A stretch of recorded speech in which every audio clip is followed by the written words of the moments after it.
Welcome to Barangay Suklaban, Mexico. Yan. Dadaanan muna natin yung Barangay Suklaban and then papunta doon sa may overpass. Dahil yung pagbaba mo ron, doon na yung Barangay Akli, I think. Akli.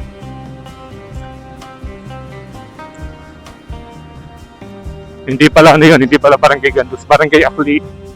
At ito na yung Suklaban Elementary School. So meron din project dito.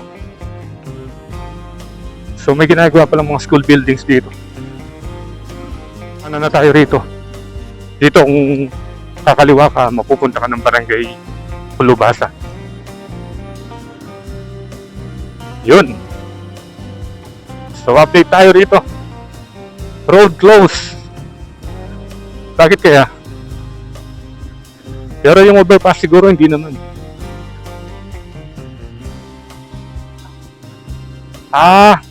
So i-widening din ito. Bali yung mga dadaan dun sa may bypass road. Yan, diyan sila magko-cross sa bridge na yan, and then dito yung labas, kaya pala kadugtong pa ito ng bypass road.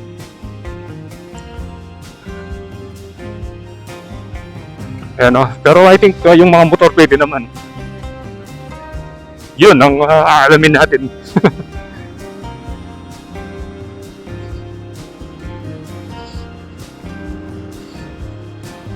Ayan na. Pwede naman siguro. Dumadaan naman yung mga trike. Nakakatakot naman dito. Pag nahulog ka dyan, yari ka.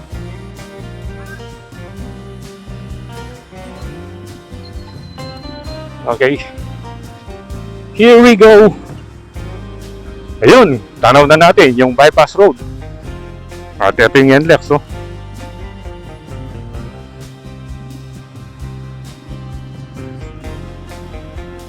Yun, kolong-kolong pa. Wow. Wow naman. Tapos na.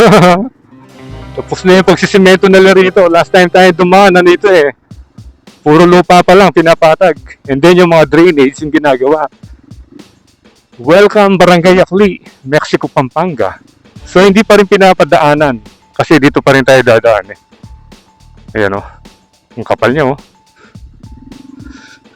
Dito pa rin tayo sa rough road dadaan. Hindi pa pwedeng daanan yung sementadong yan.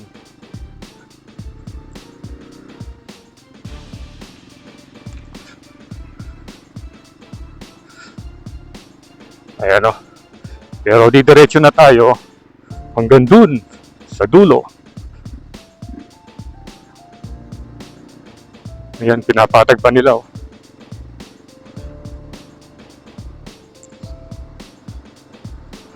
Ito, mayroon pang grader dito.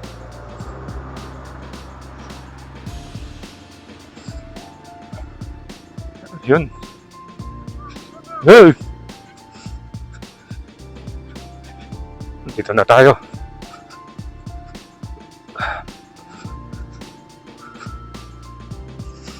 Ayun, gumagawa pa ng drainage. Alikabok Konting-konti na lang, matatapos na to.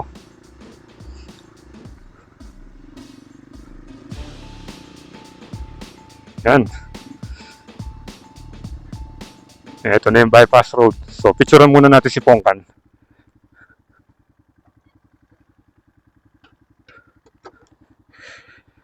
Picture time.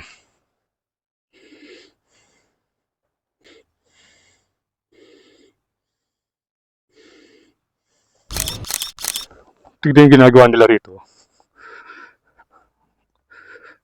Instead na yung kalabaw yung ginagamit nung unang panahon, ngayon traktoran.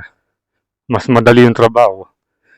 Mas magiging productive yung mga magsasaka sa kanilang pagtatrabaho. Siguro rin ito, mga tubo rin yung itatanim, may kagaya nun. At dito may mga nakatambak ng mga bato-bato. Baka lalagay sa mga gilid. Sa gilid ng drainage. So ito yung update dito sa San Fernando San Fernando to Mexico bypass road. Pero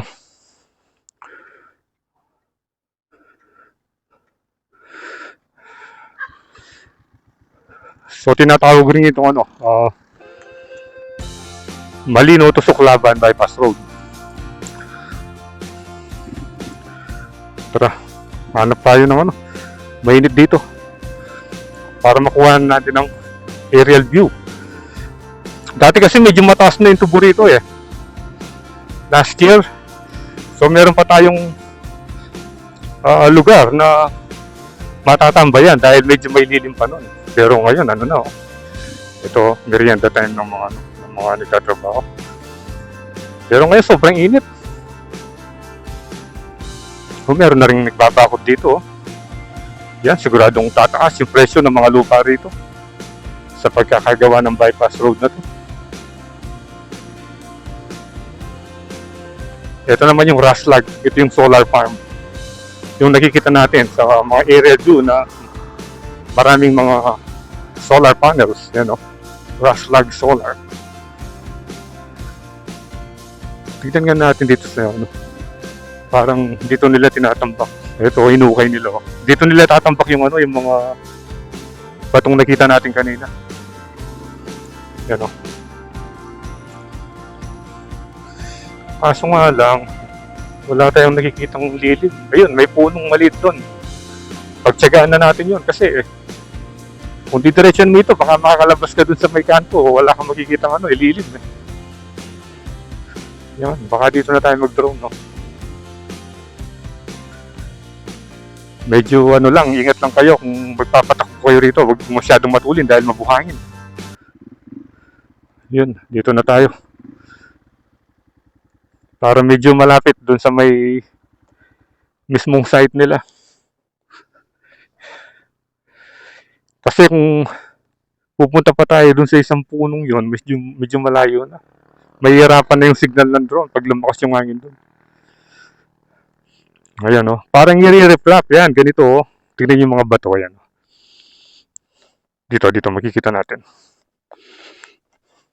Ganun pala yung gagawin sa mga bato. Medyo malilim na rin, pwede na rito. Ayan, yan ang gagawin, Yung nakikita natin mga nakatampak na batong yun. Ganito pala yung gagawin. Para ma-proteksyonan yung gutter. Para hindi mag-collapse banda rito. Yung So tara, mag-drone na tayo.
So, nakuha na natin ng aerial view.